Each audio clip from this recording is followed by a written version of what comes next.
जब हम accounting cycle की बात करते हैं तो हमें ये पता होना चाहिए कि we are discussing about financial recording and financial reporting. चाहे आपका अकाउंटिंग का बैकग्राउंड ना भी हो, उसके बावजूद भी आज की ये वीडियो आपको ये बताएगी, आज का ये सेशन आपको ये बताएगा कि ट्रांजैक्शंस से स्टोरी शुरू होती है और स्टेटमेंट ऑफ कैश फ्लो पर स्टेटमेंट पर ख़त्म होती है। होता यह है कि अगर मैं अकाउंटिंग की बात करूं तो आप मुझसे कहेंगे कि आप मुझे इसकी डेफिनेशन बताइए। Accounting is a language of business. Accounting business की जबान है और इस जबान में हम ट्रांजैक्शंस को रिकॉर्ड करते हैं। What do we record? We record the transactions. Transaction का मतलब होता है एक business information, number one which must be in past, जो कि माजी में हो, और नंबर टू जो कि मनी वैल्यू में हो। For example, I bought A car by cash ₹700,000। ये एक ट्रांजेक्शन है।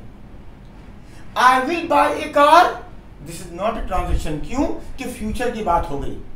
ट्रांजेक्शन के लिए ये जरूरी है कि ट्रांजेक्शन पास्ट में हो और मनी वैल्यू में हो। मैं सो रहा था, that is not a transaction. Transaction should be, must be in past with the money value. I bought a book by cash ₹100 on credit. मैंने उधार पर एक किताब खरीदी, लेकिन उसकी मालियत तो पता चल गई ना। अब खरीदी थी, bought, इसका मतलब ये ट्रांजेक्शन है। तो बिजनेस में क्या होता है कि सबसे पहले ट्रांजेक्शंस रिकॉर्ड की जाती हैं और उन ट्रांजेक्शन की बुनियाद पर हम सोर्स डॉक्यूमेंट्स बनाते हैं। क्या बनाते हैं? Source documents. आप देखिए, आप जाते हैं ब्लू रिबन बेकरी पे, you paid the money and for example आपने केक खरीदा, यू बॉट द केक। तो जब आपने पैसे दे दिए और केक खरीद लिया तो उन्होंने आपको एक रसीद भी दी and that is called source document. Source document का मतलब होता है प्रूफ ऑफ द ट्रांजेक्शन। आप स्नो वाइट गए, you have given your cloth, right, आपने अपने कपड़े दिए धुलने के लिए और आपने क्या लिया उनसे? रसीद ले ली। सो दैट रसीद इज कॉल्ड सोर्स डॉक्यूमेंट। सबसे पहले ट्रांजैक्शन होती है। ट्रांजैक्शन का सबूत क्या है? Source document. अब जिस तरह हमारे घर में मुख्तलिफ कमरे होते हैं, उसी तरीके से वो स्पेसिफिक ट्रांजैक्शन किसी एक जगह रिकॉर्ड की जाती है, उसे कहते हैं day books. So second step मैंने क्या लिखा? Second point, day books. Day books हमारे पास होती है 6। Number 1 cash book. Cash book एक अलग चीज है। Cash statement of cash flow एक स्टेटमेंट है, वो एक अलग चीज है। मैं कैश बुक की बात कर रहा हूँ। कैश बुक का मतलब daily recording book in which receipt and payment of cash is recorded, that is called a cash book. इसके बाद हमारे पास एक और बुक होती है, उस बुक को हम कहते हैं सेल्स डे बुक। जब हम अपना माल उधार पर बेचते हैं तो उसको सेल्स डे बुक में रिकॉर्ड करते हैं। जब माल उधार पे खरीदते हैं उसे परचेज डे बुक में रिकॉर्ड करते हैं। अगर माल हमने बेच दिया और हमें वापस आ गया, वो कहाँ रिकॉर्ड होगा? सेल रिटर्न्स डे बुक में। और अगर हमने खरीदा था और वापस कर दिया, परचेज रिटर्न डे बुक्स में। तो ये डेली रिकॉर्डिंग पेजेस हैं, समझ लीजिए, जिसमें हम रिकॉर्डिंग करते हैं एक स्पेसिफिक फॉर्मेट के थ्रू। फॉर्मेट का मतलब पहला कॉलम बन गया डेट, दूसरा कॉलम बन गया नेम ऑफ क्रेडिट कस्टमर, उसके बाद अमाउंट आ गया, इनवॉइस नंबर आ गया। तो इस तरीके से उन डेली रिकॉर्डिंग बुक्स में एक स्पेसिफिक फॉर्मेट होता है, उसके through we record the data. Day books में रिकॉर्ड होने के बाद मैंने आपको कितनी डे बुक्स बताई? मैंने आपको बताई 5 अब तक। Cash book, sales day book, purchase day book, sale return day book, purchase return day book, और एक और होती है जर्नल। इसे द जर्नल कहते हैं। बाज़ औक़ात ये जरूरी नहीं है कि हम 6 की 6 डे बुक्स रिकॉर्ड करें। It depends on the size of the business and the practice of the organisation. Generally ऐसा भी होता है कि ऑर्गेनाइजेशंस सिर्फ 2 डे बुक्स रिकॉर्ड करती हैं, एक द जर्नल जिसे जर्नल भी कहते हैं और एक कैश बुक। कैश बुक की 2 साइड्स होती हैं, रिसिप्ट साइड और पेमेंट साइड। उसमें कैश और बैंक का कॉलम होता है। कैश से पैसा आया और बैंक से पैसा आया। कैश हमने पेमेंट की और चेक हमने पे किया। इसका मतलब ये हुआ कि cash book is a book in which we show the receipt and payment of cash and cheques. और फिर आखिर में जो बैलेंस बचता है वो बैलेंस हमें पता होता है कि दैट इज द बैलेंस, उसको हम फिजिकली चेक कर लेते हैं। इसके बाद डेटा जो है वो लेजर्स में चला जाता है। लेजर्स ये मान लीजिए कि बड़ी बुक्स होती हैं। डे बुक से डेटा कहाँ चला गया? बड़ी बुक्स में। डे बुक्स क्या थी? जैसे हमारे घर में कमरे होते हैं, एक कमरा जो हमारे सोने का कमरा है, बेडरूम कहलाता है। एक में जो लोग बैठे होते हैं, मेहमान आते हैं, हम उनसे पूछते हैं या बाद लोग पूछते हैं खाना खा कर आए या घर जाके खाएंगे। इसी तरीके से एक कमरा हमारे घर होता है जिसको हम छोटी सी बुक रखते हैं, लाइब्रेरी कहलाता है। एक में जहाँ हम अपने हाथ मुँह धोते हैं, वजू करते हैं, दैट्स कॉल्ड वॉशरूम कहलाता है।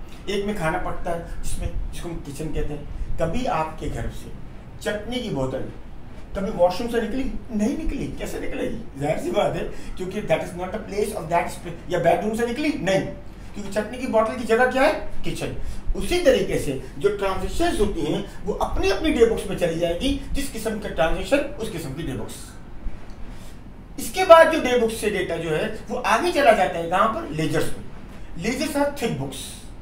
समझ लीजिए कि डे बुक से बड़ी बुक्स जो होती हैं, जहां डेटा अब जाकर जमा होगा, यानी पहले एक्सपेंड हुआ और अब नैरो किया हमने, और वो कहलाती हैं ledgers. We have 3 ledgers, GL, SL, PL, general ledger, sale ledger और परचेज लेजर। और इन लेजर्स में हम मुख्तलिफ अकाउंट्स मेंटेन करते हैं। उन अकाउंट्स की शेप क्या होती है? टी अकाउंट का शेप होता है। टी कैसे बनता है इंग्लिश का? उस तरह से। आजकल तो कंप्यूटराइज अकाउंटिंग है, तो हम एक बटन दबाते हैं और ऑटोमेटिकली डेटा हम फीड करते हैं और ऑटोमेटिकली डेटा जो है वो डे बुक्स में चला जाता है, उसके बाद लेजर्स में चला जाता है। सो लेजर्स आर, यू मान लीजिए कि बड़े बड़े सॉफ्टवेयर बने हुए हैं।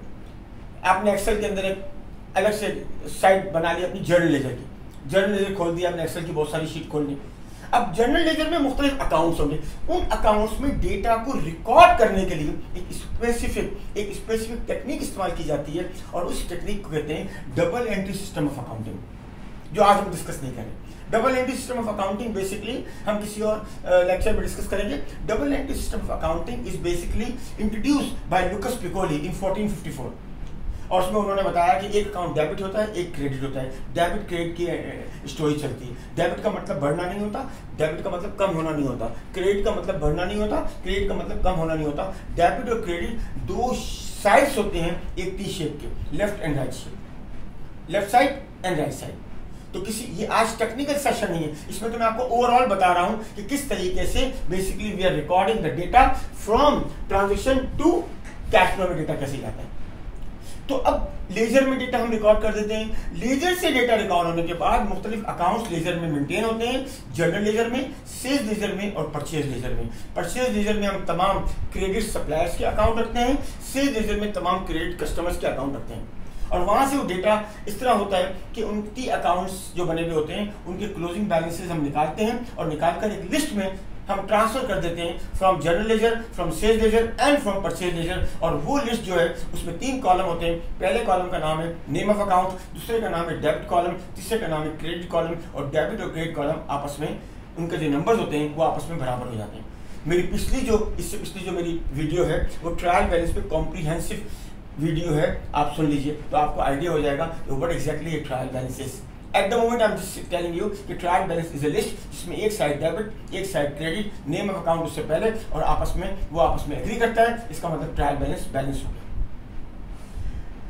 जो अगला स्टेप है वो है एडजस्टमेंट। इंसान की जिंदगी जो है उसमें भी एडजस्टमेंट जरूरी है। जो लोग सख्त होते हैं, स्टिफ होते हैं, वो क्या होता है, वो टूट जाते हैं। आदमी को फ्लेक्सिबल होना चाहिए, एक स्पेसिफिक पॉइंट पे जाकर कंप्रोमाइज करने जरूरी होता है लाइफ के अंदर। खुश रहें और खुश रखें के उसूल पर। अकाउंटिंग में भी इस तरह से होता है कि एडजस्टमेंट्स होती है। आपने मिसाल के तौर पर मुझे एक काम करने को कहा, आपने कहा इस काम के आपको 50 रुपए देंगे हम। पता ही चला वो काम जो है वो ज्यादा का है। जब मैंने आपको करके बताया तो मैंने कहा ये देखिए मैंने आप 50 का नहीं जो ज्यादा का, आपने कहा ठीक है राइट। तो वहां पर आपको एडजस्टमेंट की एक एंट्री बनानी पड़ेगी। तो there are different types of adjustment. उनको करने के टेक्निकली उनको मुख्तलिफ तरीका होता है उसको करने का। Adjustment for depreciation, adjustment for bad debts, adjustment for doubtful debts, adjustment for prepayments, adjustment for accrual. मुख्तलिफ किस्म की एडजस्टमेंट्स होती हैं। और उन एडजस्टमेंट के बाद हम एक और ट्रायल बैलेंस रीराइट करते हैं। वो जो ट्रायल बैलेंस लिखा था अब एडजस्टमेंट के साथ ट्रायल बैलेंस बनता है, and that trial balance is called adjusted trial balance. यहां तक हमारी सारी की सारी फाइनेंशियल रिकॉर्डिंग की मैंने आपसे बात कर ली। फाइनेंशियल रिकॉर्डिंग कैसे शुरू होगी? ट्रांजैक्शन होगी, आप जाएंगे ब्लू रिबन बेकरी, आप परचेज करेंगे बिस्किट्स, वो आपको एक सोर्स डॉक्यूमेंट देगा, आपने पेमेंट कर दी, आप लाकर कैश बुक में रिकॉर्ड करेंगे। कैश बुक में रिकॉर्ड होने के बाद आपने बिस्किट खरीदे हैं, बिस्किट का टी अकाउंट खुलेगा। जर्नल लेजर के अंदर, जर्नल लेजर में अकाउंट खुल जाएगा। वो दोनों अकाउंट इस तरह मेंटेन होंगे कि एक तरफ लेफ्ट हैंड साइड किसी एक अकाउंट में नंबर लेफ्ट हैंड साइड पे आ रहे होंगे, एक जगह राइट हैंड साइड पे आ रहे होंगे। डेबिट और क्रेडिट की स्टोरी एक साथ चल रही होगी, ट्रायल बैलेंस बन जाएगा। अगर कोई एडजस्टमेंट होगी तो एडजस्टमेंट हो जाएगी और हमारी फाइनेंशियल रिकॉर्डिंग खत्म हो जाएगी। अगला जो स्टेज है, the next stage is called financial reporting. आप देखें आपके घर में जो स्टूडेंट हैं, आप घर में जो बच्चे हैं, जो स्टूडेंट हैं मुख्तलिफ स्कूल से, उनकी पहले मिस क्या करती है, पहले रिकॉर्ड करती है नंबर, कॉपीज से देखकर वो रिकॉर्ड होते हैं और उसके बाद वो आपको रिपोर्ट की सूरत के अंदर पेश होते हैं। बिल्कुल इस तरीके से हमारे पास भी आज की सेशन में मैं 3 रिपोर्ट्स का डिस्कस करूंगा। पहली रिपोर्ट का नाम है इनकम स्टेटमेंट, दूसरी रिपोर्ट जो है उसका नाम है बैलेंस शीट, और तीसरी रिपोर्ट जो है उसका नाम है statement of cash flow. Income statement, इसे कहते हैं स्टेटमेंट ऑफ परफॉर्मेंस। ये वो स्टेटमेंट है जो आपको तमाम इनकम और तमाम एक्सपेंसेस बताता है। इस साल के दौरान, इस अकाउंटिंग पीरियड में जनवरी 1 से लेके 31 दिसंबर तक, एक साल के दौरान, या जुलाई 31 से लेके अगले साल जून के एंडिंग तक 12 महीने, वो 12 महीने जो थे वो कैलेंडर ईयर थे, जनवरी टू दिसंबर। ये 12 महीने जिसमें 2019-20 दोनों आ गया, ये कहलाता है फिस्कल ईयर। तो फिस्कल ईयर ऐसा हो सकता है जिसमें कुछ महीने एक साल के हों, कुछ महीने किसी और साल के हों, लेकिन पूरे बनेंगे 12। तो अगर हम जनवरी टू दिसंबर मान लें तो इसका मतलब हमारा जो अकाउंटिंग ईयर है उसमें हम देखेंगे कि दिसंबर 1 जनवरी 2019 से लेके 31 दिसंबर 2019 तक कितने रेवेन्यू हुए और कितने एक्सपेंसेस हुए। तमाम रेवेन्यू में से एक्सपेंसेस माइनस कर देंगे। याद रखें, इनकम स्टेटमेंट जो है वो अक्रूवल बेसिस पे बनता है। अक्रूवल का मतलब ये हुआ कि हमने पेमेंट तो कर दी किसी एक्सपेंस की, लेकिन अगर हमने सर्विस रिसीव नहीं की तो वो हमारा एक्सपेंस नहीं माना जाएगा। हमारे पास पैसे तो आ गए, मैं पढ़ाता हूँ, मेरे पास पैसे आ गए किसी स्टूडेंट से एडवांस में, लेकिन अगर मैंने उसको पढ़ाया नहीं है तो वो मेरी इनकम नहीं होगी, वो मुझ पर कर्ज होगा। सो इनकम और एक्सपेंसेस को अक्रूवल बेसिस पे रिकॉर्ड किया जाएगा। तमाम इनकम में से तमाम एक्सपेंस माइनस कर देंगे। अगर ऑर्गेनाइजेशन सर्विस ओरिएंटेड है तो सारी इनकम को जमा करेंगे, सारे एक्सपेंस को माइनस करेंगे, हमें प्रॉफिट मिल जाएगा। अगर वो मैन्युफैक्चरिंग या मर्चेंडाइजिंग है तो उसके लिए एक अलग फॉर्मेट होता है। ओपनिंग इन्वेंट्री लेंगे, इन्वेंट्री वो माल जो कि बेचने के लिए खरीदा जाए, उसमें परचेजेस जमा करेंगे, गुड्स अवेलेबल फॉर सेल आ जाएगा। माइनस क्लोजिंग इन्वेंट्री करेंगे, कॉस्ट ऑफ गुड्स सोल्ड आ जाएगा। इस सेक्शन को करेंगे cost of goods sold section. Sales में से कॉस्ट को माइनस करेंगे, यानी कीमत फरोख्त में से कीमत खरीद माइनस करेंगे, मुनाफा मिल जाएगा, प्रॉफिट मिल जाएगा। सो ये अलग इश्यूज हैं, अलग डिस्कशन है। अभी आपको सिर्फ ये बताना है कि इनकम स्टेटमेंट का क्या मतलब है। तमाम रेवेन्यू में से तमाम एक्सपेंस माइनस करेंगे, प्रॉफिट मिल जाएगा। अगली जो चीज है उसका नाम है बैलेंस शीट। बैलेंस शीट का मतलब ये होता है कि हमारे पास जितने भी असासे हैं बिजनेस में, असासे कहते हैं इकोनॉमिक रिसोर्सेज को, वो कहां से आए? वो या तो हमने अपनी जेब से इन्वेस्ट किए बिजनेस में, या हमने कर्ज लेके इन्वेस्ट किए, और उसकी बुनियाद पर हम एक बैलेंस शीट बनाते हैं। और ये बैलेंस शीट को समझने के लिए हमें एक इक्वेशन समझनी चाहिए, इक्वेशन पता होनी चाहिए। वो इक्वेशन क्या होती है? Assets is equal to liabilities plus capital. Assets यानी असासे हमेशा बराबर होते हैं हमारे उधार के और इन्वेस्टमेंट के। यहाँ पर हमें ये पता होना चाहिए कि बिजनेस एंटिटी कॉन्सेप्ट हमें मालूम होना चाहिए। इसका मतलब होता है बिजनेस एंटिटी कॉन्सेप्ट का कि owner is separate from business. Munawwar Hamid ने अगर एस्टेब्लिश किया एक ऑर्गेनाइजेशन जिसका नाम है नॉलेज पाकिस्तान, तो नॉलेज पाकिस्तान की जो रेवेन्यू है वो मुनव्वर हमीद की रेवेन्यू नहीं है। हाँ, जिंदा रहने के लिए मुनव्वर हमीद को वहां से कुछ पैसे निकालने पड़ेंगे। So that's called business entity concept. So balance sheet कैसे बनती है? सारे एसेट्स को लेते हैं और वो बराबर होते हैं तमाम लायबिलिटी। ये एसेट्स कहाँ से आए? या तो उधार से हमने लेकर अरेंज किए बिजनेस के लिए पैसे और फिर एसेट्स खरीदे, या उधार पे एसेट्स लेकर आए और हमारी इन्वेस्टमेंट से।